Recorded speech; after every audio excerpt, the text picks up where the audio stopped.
with the fact that you're good in every phase of the game? Yeah, I mean, we've talked about this for a while now. It's kind of a time for the team to start taking ownership of their season, and I think today was a big step for that. There was some calm confidence in some moments that could have been big game-changing swings, and I think Ash executed some good pitches, played some really good defense on that side of it. So I just like the calmness, the talk in the dugout. There's just some things that you guys don't see on the outside that are happening on the inside that you can tell that they're pretty comfortable with where they're at. And that's a great ball club, for us to be challenged, and being at home too. There's a little more pressure sometimes at home, and they just handled it with such grace, and they had some fun today, which is great for us. How impressed? I'm sorry. Go ahead. You mentioned the big moments and you mentioned Ashton, but in that first inning to see her go from the bases loaded to the back-to-back strikeouts, just how big was that for her? It looked like you were kind of getting into it in the dugout as well. Yeah, oh yeah. I mean, you become a fan as a coach sometimes, so it's like you work really hard all fall, and these moments are going to come up, so you're prepping it and you're talking about it, and then the moment's here, and as a coach you want them to succeed, but as the person, she's worked so hard for these, and for her to be able to work on a little bit of screwball and a rise ball and just expand her pitching game to implement that into a strategy of a game and be successful at it, it's her moment, and she's going to have that, and that builds her confidence. So yeah, big hypes. Janai's done so many great things. Yeah. I don't know if people expect her to hit 2 home runs. Yeah. What did you see from her tonight? Yeah, well, she loves baking, and she baked cookies today, so we knew we were on the good side of the juju side.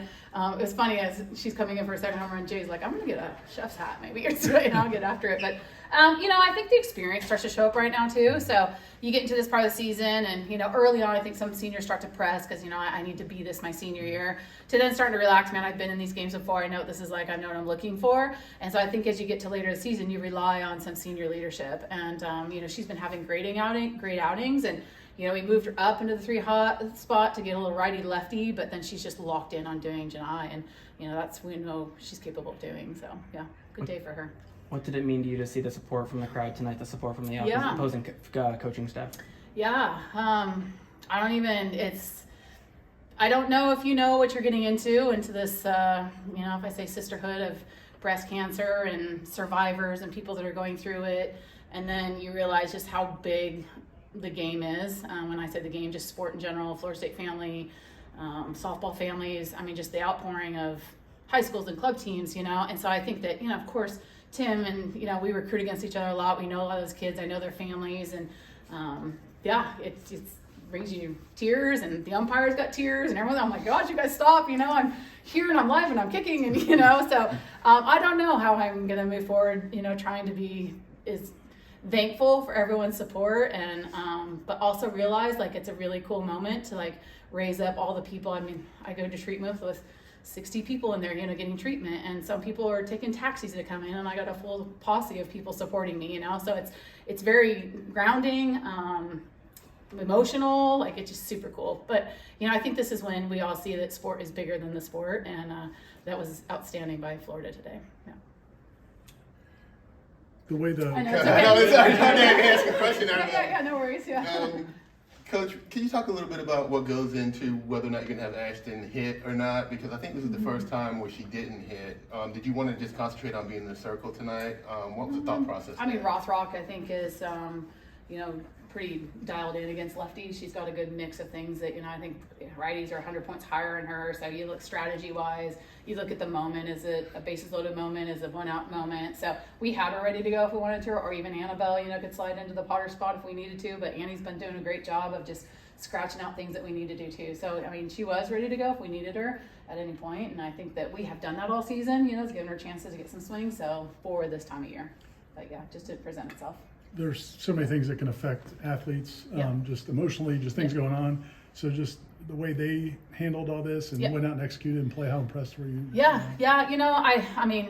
Sometimes you get in these situations and, you get so stuck into man, I got to be the best softball player, and we got to win, and we got to do this. And all of a sudden, the outside world comes in, there's something going on with our little family, and it takes away, I can just play softball, and somebody else is going through something. So compared to what sometimes comes in, and I think that the love of this team has been pretty incredible. We've been talking about it before, but now all of a sudden the situation comes up and it just raises it a little bit more. And I just feel like a really unique togetherness going on right now, and we're going through the journey together. And I know I'm the leader of this, but I don't know what's ahead of me either. And I just want to stay as positive as possible. And they're just they're my rock right now in that sense. So yeah, so I think it's just every morning I get people coming in, like, how you feeling? What's going on? Can we bring you coffee? Like, it's just the team. It's just a big family. So yeah, it's been great. Mm-hmm.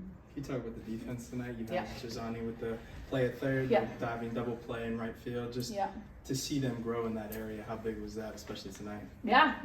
Again, I go back to this time of year is kind of when we flip it over and we really talk about like everything we've learned over our 30 some odd games. And so we study our pitchers, we study our defense, and we study their hitters. So we really try to take the SMART core value and like, can we just sell out for things? And so today was a sellout in certain situations, and it's kind of like we just got to go for it. And especially when you have the lead, you really got to put the pressure on the other team. And so I could see some freedom in them doing that. And then when you have success with it, that's what really helps us making those adjustments down the line. So super proud of that because that is something the last 2 weeks we've been really talking about.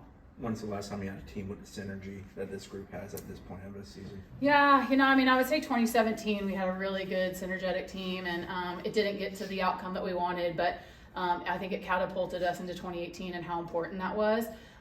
So I think the one thing in 2017, we were so dialed in on just being together, we didn't really get into the fun part of it.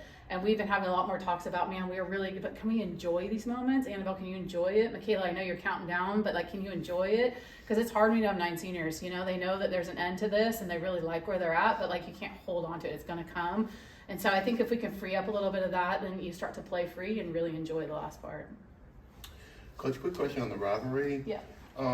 You guys on the women's side play 4 sports in common with Florida, about to be 5 when lacrosse comes online. But this really is the only sport where both programs are like perennial top 10 type programs. So you guys have like a real rivalry, even on the field. It's not just manufactured because it's Florida State, Florida. Yeah. Does that push you, do you think, as far as being a program? Do you guys push each other? Does it make you a little bit better that the other, right down the road is another great program? Yeah. I would say in the beginning, Tim doesn't have to play us. I think he respects the rivalry. I think when you get in the SEC and how big the SEC is now, he makes sure that we keep this alive, and I appreciate that. And you get the SEC and the ACC kind of deal going on, but we know how important it is for the state of Florida. And, we play in the fall, we play in the spring. So I think that his respect for that is huge to keep that going. In the beginning, we were not. We didn't give them a ball game, and we had to learn how to play to that level. And then all of a sudden we started going in and we started winning games, and that helped us grow. And now it's, it's a respect for each other. We know this is big for each other. We want to be top 8 seeds. We want to host. We know the big picture of growing our athletes in Florida by hosting games here. So, I just really respect him for that side of it, and just know that there's a respect on the rivalry. It's not a disrespectful rivalry. We know that we can catapult each other into good spots. And